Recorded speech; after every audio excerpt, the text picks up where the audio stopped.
नमस्कार दोस्तों, एग्जाम नीति कोचिंग सेंटर के ऑनलाइन यूट्यूब चैनल पर आप सभी का स्वागत है।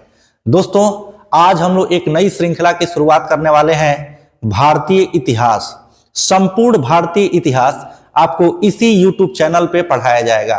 प्राचीन इतिहास से लेकर मध्यकालीन इतिहास होते हुए आधुनिक इतिहास सारा का सारा फिनिश किया जाएगा। केवल इतिहास ही नहीं दोस्त, सारा जीएस का जितना भी सेक्शन है उन सारे सेक्शनों को होते हुए हम लोग पूरे जीएस को कवर कर जाएंगे। तो आइए बिना देरी किए हुए दोस्त शुरू करते हैं प्राचीन इतिहास के बारे में। आप जैसा हेडिंग देख रहे हैं आप प्राचीन इतिहास के बारे में। दोस्तों, एक छोटा सा हम आपसे बात परोसने का प्रयास कर रहे हैं कि जो इतिहास है, इतिहास इसे 3 भागों में विभक्त किया गया है। विद्वानों ने इसे कितने भागों में विभक्त किया है?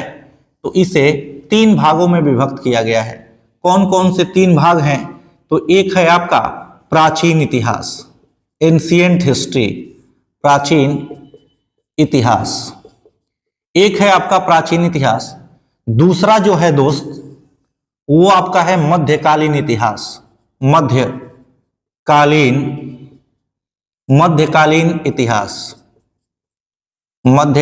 इतिहास। और जो तीसरा है वो है आपका आधुनिक इतिहास। अब बात क्या आती है दोस्त कि आखिर इतिहास को 3 भागों में विभक्त होने का जरूरत क्यों पड़ गया? तो ध्यान से समझिएगा। प्राचीन मतलब पुराना, यानी कि प्राचीन जो भी इतिहास का हम लोग लेखा जोखा उसका अध्ययन करते हैं वो प्राचीन इतिहास में करते हैं। 712 ईस्वी से, यानी कि आप देखेंगे कि जो ये आपका हिंदुस्तान है और हिंदुस्तान के ये आपका पूर्व दिशा होता है, ये पश्चिम, ये उत्तर और ये दक्षिण। यानी दाहिने हाथ के तरफ आपकी पूर्व दिशा होती है, बाईं हाथ के तरफ पश्चिम दिशा होती है, सर के तरफ आपका उत्तर होता है और पैर के तरफ क्या होता है? तो दक्षिण होता है। आप जानते हैं दोस्त कि इसी उत्तर पश्चिमी क्षेत्र से अगर हम इतिहास की नजरिए से बात करें तो 712 ईस्वी में प्रथम मुस्लिम आक्रांता मोहम्मद बिन कासिम भारत में एंट्री लेता है। इसी क्षेत्र से लिया है, भारत का ये उत्तर पश्चिमी क्षेत्र है। तो मध्यकालीन इतिहास की अगर हम न्यू की बात करें तो ये 712 ईस्वी से स्टार्ट हो जाता है। जैसे आप फिल्मों में पहले देखे होंगे कि जब फिल्म स्टार्ट होता था तो खूब घोड़े दौड़ते थे, और जब घोड़े दौड़ते थे भाला बर्छा लेकर के गुंडा मतलब दिखाया जाता था, तो ये लगता था कि ये मार धाड़ वाला फिल्म है और इसको देखने में बड़ा आनंद आएगा।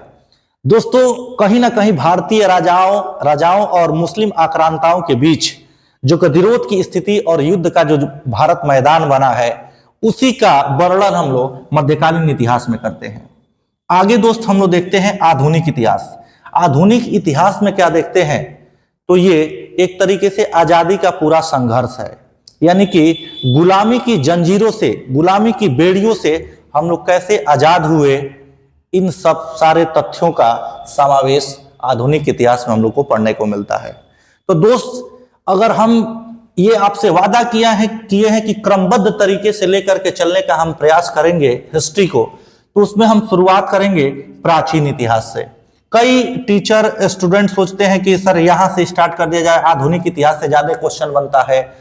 कुछ कहते हैं कि मध्यकालीन इतिहास से ज्यादा क्वेश्चन बनता है, प्राचीन इतिहास से क्वेश्चन बनता है। दोस्त, एक पढ़ने का क्रमबद्ध तरीका होना चाहिए, और जब तक पढ़ने का एक क्रमबद्ध तरीका नहीं रहेगा तब तक आप कई वर्षों तक पढ़ते ही रह जाएंगे और आपका किसी भी सब्जेक्ट पर अच्छी पकड़ नहीं बन पाएगी।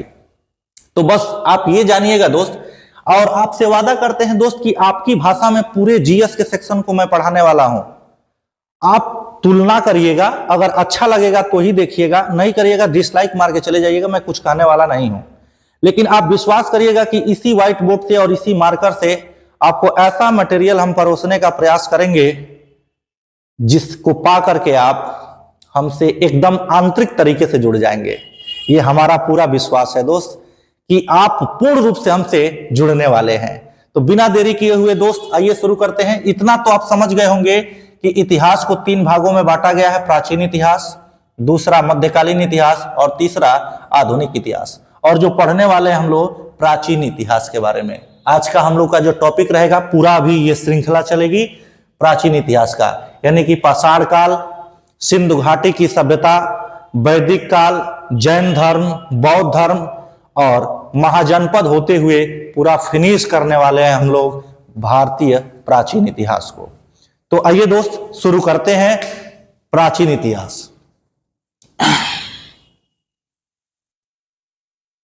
दोस्तों अगर वीडियो अच्छी लगेगी तो अपने दोस्तों के पास शेयर जरूर करिएगा, क्योंकि अभी ये शुरुआत है।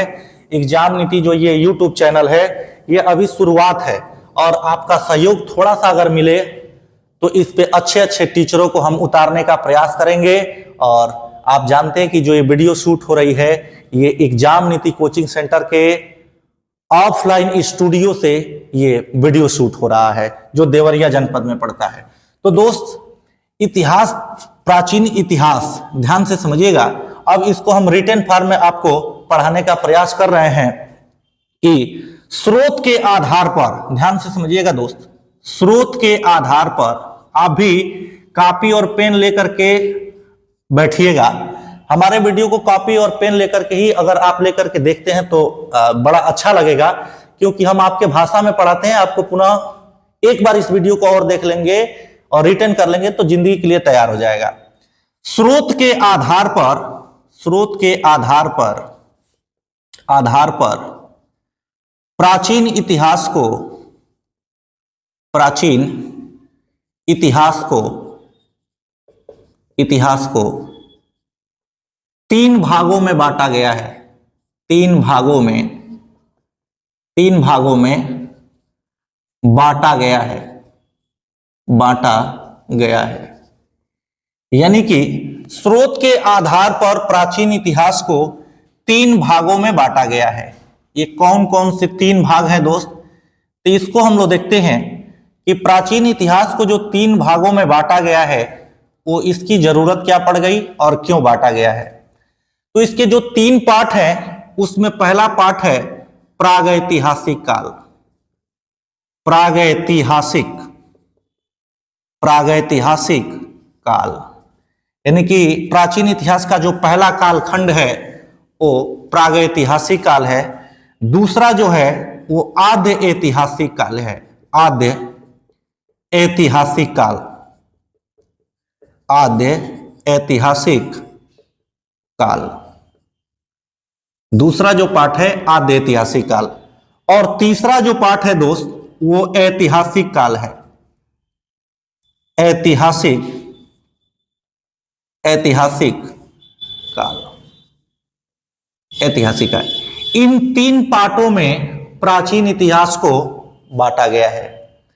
अब हम लोग देखते हैं कि प्रागैतिहासिक काल क्या होता है। पहले तो एक चीज यही हम लोग जान लेते हैं दोस्त कि एक नॉर्मल क्वेश्चन बनता है वनडे एग्जाम में, आप देखे होंगे अमूमन, कि भारतीय प्राचीन इतिहास के पिता किसे कहा जाता है। तो भारतीय प्राचीन इतिहास की अगर हम बात करें तो इसे जो प्राचीन इतिहास के जनक माने जाते हैं, जनक, उन्हें अलेक्जेंडर कनिंघम को माना जाता है। अलेक्जेंडर कनिंघम को माना जाता है। दोस्तों नॉर्मल माना जाता है। दोस्तों आप वनडे एग्जाम में देखे होंगे कि वन लाइनर में अगर क्वेश्चन बनता है तो पूछता है कि भारतीय प्राचीन इतिहास के जनक कौन हैं। तो भारतीय प्राचीन इतिहास के जो जनक हैं वो अलेक्जेंडर कनिंघम को माना जाता है, और यही ऑप्शन आपका सही होता है। कहीं कहीं आपको दे देगा कि भारतीय पुरातत्व के जनक, अगर प्राचीन इतिहास नहीं देगा तो दे देगा क्या कि भारतीय पुरातत्व के जनक, भारतीय पुरातत्व के जनक किसे माना जाता है, तो अलेक्जेंडर कनिंघम को माना जाता है। ध्यान रखिएगा दोस्त, ये क्वेश्चन के प्रकृति के ऊपर निर्भर कर रहा है कि एग्जामिनर कैसा क्वेश्चन बना रहा है। यानी कि अमूमन ये देखा गया है कि सबसे ज्यादा यही पूछता है कि भारतीय पुरातत्व के जनक किसे कहा जाता है, और ये भी दे सकता है कि प्राचीन इतिहास के जनक किसे कहा जाता है। तो ये भी अलेक्जेंडर कनिंघम को ही माना जाता है। उम्मीद है दोस्त कि ये वीडियो आप अच्छे तरीके से रिटर्न करते हुए हमारे साथ चल रहे होंगे। दोस्त स्क्रीनशॉट मत लीजिएगा, स्क्रीनशॉट आप लेते हैं आचार्य को फलानी के ऊपर आ गई अगर गुड मॉर्निंग तो वही में धौस के पता ले चल जाई है, वो स्क्रीनशॉट के पता ना लागी। तो हमारी साथ अगर पढ़े के बा, साफ सुथरा बात बताओ तनी हम कि अगर हमारी साथे पढ़े के बा तो आप पेन और कॉपी लेकर के बैठिएगा और इसको रिटेन करते हुए हमारे साथ चलिएगा। बहुत ज्यादा हम तो रिटेन कराएंगे नहीं, समझाते हुए आपको आपके ब्रेन में सेट करने का हम प्रयास करेंगे। तो ध्यान से समझिएगा दोस्त, प्राचीन इतिहास को हम 3 भागों में विभक्त किए हैं, प्रागैतिहासिक काल, आद्य ऐतिहासिक काल और ऐतिहासिक काल। अब हम प्रागैतिहासिक काल किसे कहेंगे, ये बात अब समझने वाली है कि प्रागैतिहासिक काल हम किसे कहते हैं। तो प्रागैतिहासिक काल उस काल को कहते हैं, प्रागैतिहासिक काल उस काल को कहते हैं जिस काल में कोई लिखित साक्ष्य नहीं मिला है, नहीं प्राप्त हुआ है। ध्यान से समझिएगा दोस्त, ये क्या कह रहा है कि प्रागैतिहासिक काल उस काल को कहते हैं जिस काल में कोई लिखित साक्ष्य प्राप्त नहीं हुआ है, यानी कि कोई भी लिखित एविडेंस नहीं मिला हुआ है। एक उदाहरण के माध्यम से समझाते हैं कि मान लीजिए कि ये मार्कर मिला है। ये सारा प्राचीन इतिहास जो निर्भर है ये खुदाई पे निर्भर है। किस पे निर्भर है?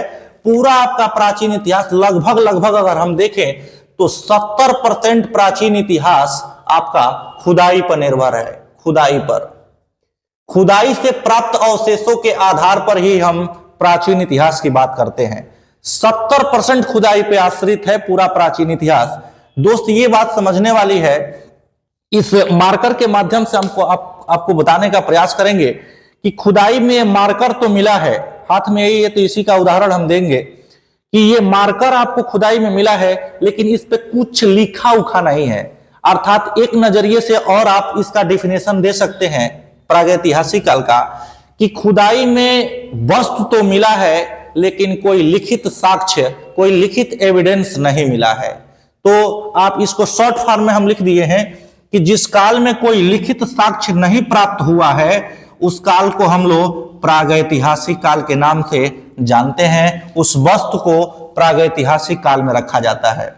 दोस्तों आगे बढ़ते हैं, आद्य ऐतिहासिक काल, इसको समझने का हम प्रयास करेंगे। आद्य ऐतिहासिक काल उस काल को कहते हैं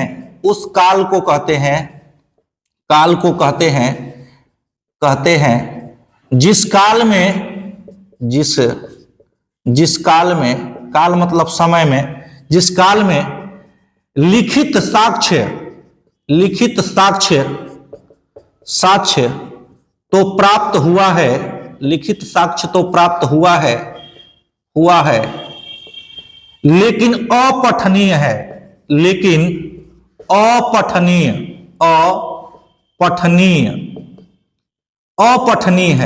अर्थात पढ़ा नहीं जा सका है। यानी कि ये मार्कर तो मिला है, यानी कि आद्य ऐतिहासिक काल में खुदाई होती है तो वहां से एक मान लीजिए कि ये मार्कर मिलता है, ये मार्कर मिल गया। इस मार्कर पर लिखा हुआ है लेकिन उसका कोई अभी तक पढ़ नहीं पाया है, वो अपठनीय है, कोई उसको पढ़ नहीं पाया है। यानी वस्तु मिला है, लिखित साक्ष्य में भी मिला है, लेकिन वो कोई पढ़ नहीं पाया है, अर्थात अपठनीय है। बात समझ में आ गया? उस काल को हम कौन सा काल कहते हैं? आद्य ऐतिहासिक काल। आगे बढ़ते हैं दोस्त, ऐतिहासिक काल में कहते हैं तो ऐतिहासिक काल उस काल को कहते हैं वस्तु भी मिला है,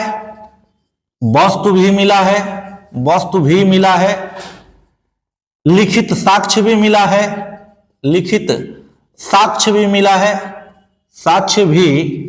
मिला है, और पढ़ा भी जा सका है।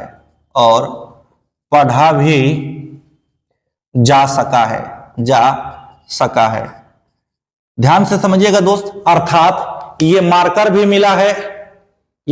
मिला है, इस पे लिखित साक्ष्य भी मिला है कि सेलो कंपनी का है, लिखित साक्ष्य भी मिला है और सारे लोग इसको पढ़ भी लिए हैं कि सेलो कंपनी का मार्कर है और इसका मुंबई से मैन्युफैक्चरिंग होती है। तो ध्यान से समझिएगा दोस्त, ये आपका रहा प्रागैतिहासिक काल, आद्य ऐतिहासिक काल और ऐतिहासिक काल। अब हम एक और पहलुओं पर बात करते हुए आगे बढ़ेंगे, आपको बताएंगे कि प्रागैतिहासिक काल में किस आप टॉपिक को रखेंगे। तो प्रागैतिहासिक काल में जिस काल में कोई लिखित साक्ष्य प्राप्त नहीं हुआ है, अर्थात इसे हम लोग कहते हैं पाषाण युग। इसे क्या कहते हैं दोस्त? पाषाण काल या प्रागैतिहासिक काल। पाषाण काल या प्रागैतिहासिक काल। दूसरा हम लोग आद्य ऐतिहासिक काल में किस चैप्टर को रखते हैं? तो आद्य ऐतिहासिक काल की अगर हम बात करें तो इसमें सिंधु घाटी की सभ्यता, सिंधु घाटी की सभ्यता। आपसे पूछ सकता है कि सिंधु घाटी की सभ्यता किस काल की सभ्यता मानी जाती है? तो दोस्तों हड़प्पा की सभ्यता अर्थात इंडस वैली सिविलाइजेशन, सिंधु घाटी की सभ्यता आद्य ऐतिहासिक काल में रखी जाती है। क्योंकि आप जानते हैं, अगर थोड़ा बहुत भी पढ़े होंगे सिंधु घाटी सभ्यता, तो आप जानते हैं कि वहां से जो लिपि मिली है, सिंधु घाटी सभ्यता से जो लिपि मिली है वो पिक्टोग्राफ लिपि मिली है, अर्थात भाव चित्रात्मक लिपि मिली हुई है जो अपठनीय है। उस पर काफी शोध कार्य चल रहा है। देहरादून यूनिवर्सिटी में जबरदस्त तरीके से उस पर शोध कार्य चल रहा है, लेकिन अभी तक उपलब्धि हासिल नहीं हो पाई है। तो वहां से पिक्टोग्राफ लिपि मिली है, भाव चित्रात्मक लिपि मिली है जो अपठनीय है।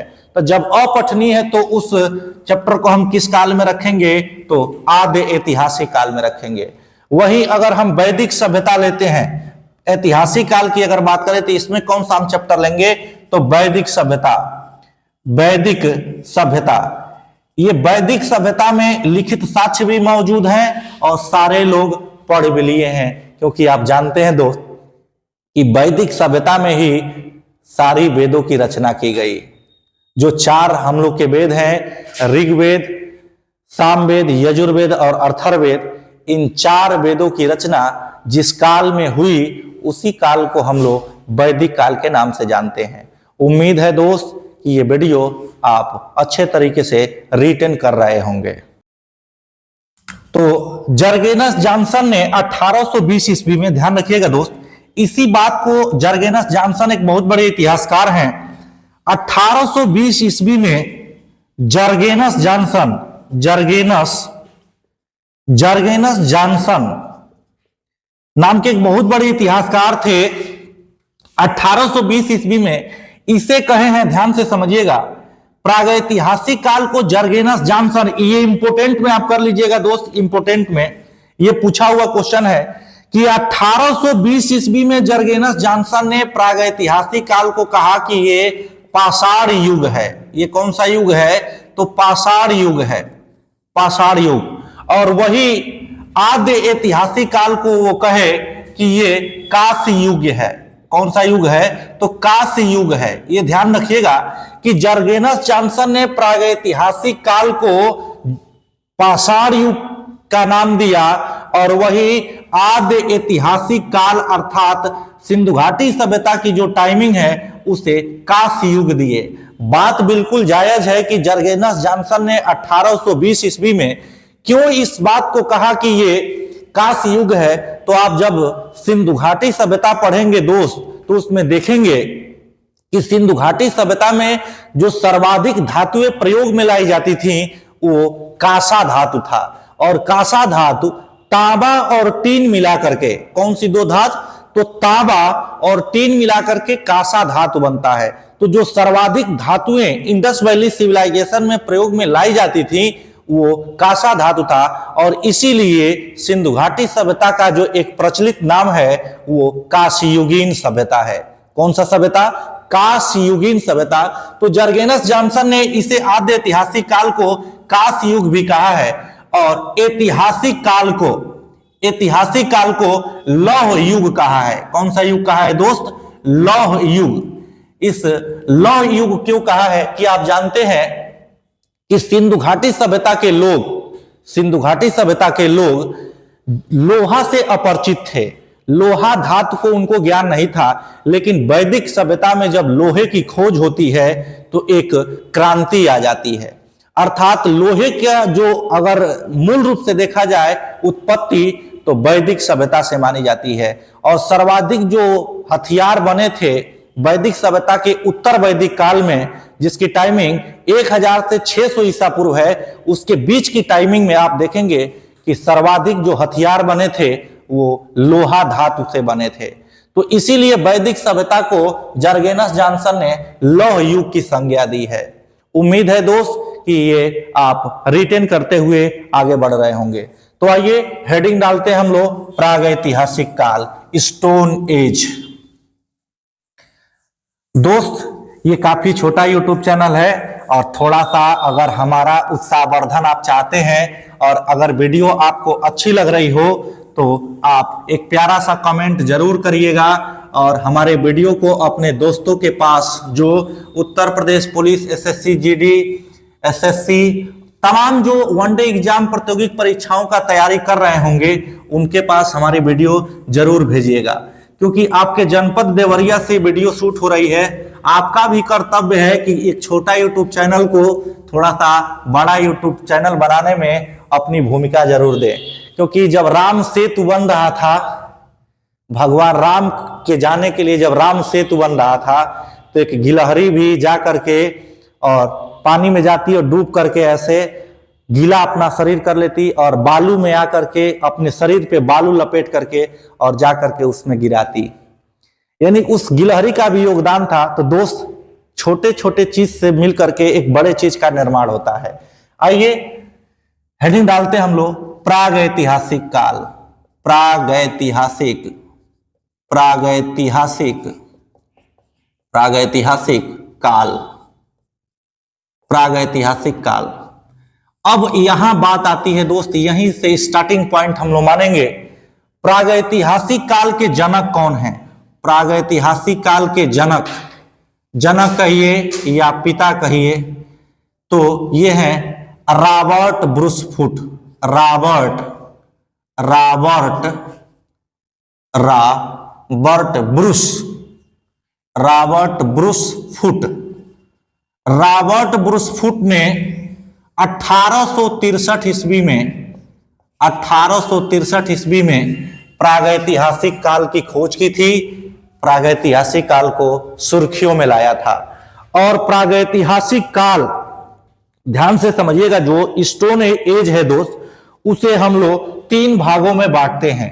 जो ये प्रागैतिहासिक काल, इसे स्टोन एज के नाम से भी हम लोग जानते हैं, इंग्लिश में होता है। ध्यान रखिएगा दोस्त, जहां आपको जरूरत पड़ेगी कमेंट करके बताइएगा कि हमको इंग्लिश में यहां दिक्कत आ रही है हिंदी में समझने में, हम वहां उसको तुरंत ट्रांसलेट करके और हेडिंग भी डाल दिया करेंगे। क्योंकि हम देखते हैं दोस्त, वनडे एग्जाम की तैयारी करने वाले लड़कों में अधिकतर जो संख्या होती है वो हिंदी माध्यम के विद्यार्थियों की संख्या अधिकतर होती है। क्योंकि हम पहली दफा एक कोचिंग सेंटर में पढ़ाने के लिए गए थे, तो उसमें हम सिंधु घाटी सभ्यता हिंदी में डाले, तो एक लड़का कहा कि सर आप इसको इंग्लिश में थोड़ा सा ट्रांसलेट कर दीजिए, इंग्लिश में हेडिंग केवल डाल दीजिए, क्योंकि हमको थोड़ी सी समझने में आसानी होगी। तो हम कहे ठीक है दोस्त, डालो इंडस वैली सिविलाइजेशन। तो जो हिंदी माध्यम के लड़के थे और भर्ती वाला लड़का, वो थोड़ा सा उजड़ होते हैं, बुरा मत मानिएगा, ऐसा मैंने भी महसूस किया है अपने स्टडी लाइफ में, उजड़ तो होते हैं सब। अभी बात माना चाहे ना मानो, हम साफ सुथरा बताओ तो नहीं होना सब, वो सारे के सारे विरोध करने लगे कि पढ़ावा ही नहीं, कि हमने उठनी जा, चलता नहीं जा, इंग्लिश पढ़े इस बने। तो बात समझिएगा, जहां आपको दिक्कत होगी दोस्त वहां हमको बता दीजिएगा कमेंट में, हम वहां पर हेडिंग डाल दिया करेंगे, इंग्लिश में कहीं से कोई दिक्कत नहीं है। तो प्रागैतिहासिक काल, स्टोन एज, इसको हम लोग देखते हैं। तो बाबू यानी इसके पिता कौन है? तो रॉबर्ट ब्रूस फुट है 1863 ईस्वी में। प्रागैतिहासिक काल को भी 3 भागों में विभक्त किया गया है। यहीं से शुरुआत हो गया बाबू आपका, और इस चैप्टर की तरफ हम लोग बढ़ दिए। यानी कि पहला है बाबू पूरा पाषाण काल, पूरा पाषाण काल, पहला जो है पूरा पाषाण काल। दूसरा है बाबू मध्य पाषाण काल, मध्य पाषाण काल, दूसरा है मध्य पाषाण काल। और तीसरा बाबू है ये मध्य पाषाण काल, और तीसरा जो है ये नव पाषाण काल है। नव पाषाण काल, नव पाषाण काल, यानी कि 3 खंडों में प्रागैतिहासिक काल को विभक्त किया गया है। पूरा पाषाण काल, पूरा पाषाण काल, और मध्य पाषाण काल, और नव पाषाण काल। अब दोस्त थोड़ा सा अगर इसका हम जिक्र करेंगे तो वीडियो काफी लंबा हो जाएगा और आप देखते ही वीडियो को स्किप कर देंगे कि अभी नए नए टीचर हैं, इनका कभी चेहरा देखे ही नहीं। अभी हमारे ऊपर आपका विश्वास बनने में लगभग 4 से 5 दिन लग सकते हैं कि हाँ एक जने बानो हो बड़ा सही पढ़ावता ने। तो विश्वास चूंकि बनने में 2-3 दिन का फासला है। जिस दिन हमारे ऊपर आपका विश्वास हो जाएगा दोस्त, आप इंतजार में बैठे रहेंगे कि कब वीडियो आ रही है। तो प्रागैतिहासिक काल को 3 भागों में बांटा गया है, पूरा पाषाण काल, मध्य पाषाण काल और नव पाषाण काल का। उम्मीद है दोस्त कि ये वीडियो आपको अच्छी लगी होगी। अगर अच्छी लगी हो तो अपने दोस्तों के पास शेयर करिएगा, लाइक करिएगा, सब्सक्राइब करिएगा। मिलते हैं अगले वीडियो में, तब तक के लिए नमस्कार।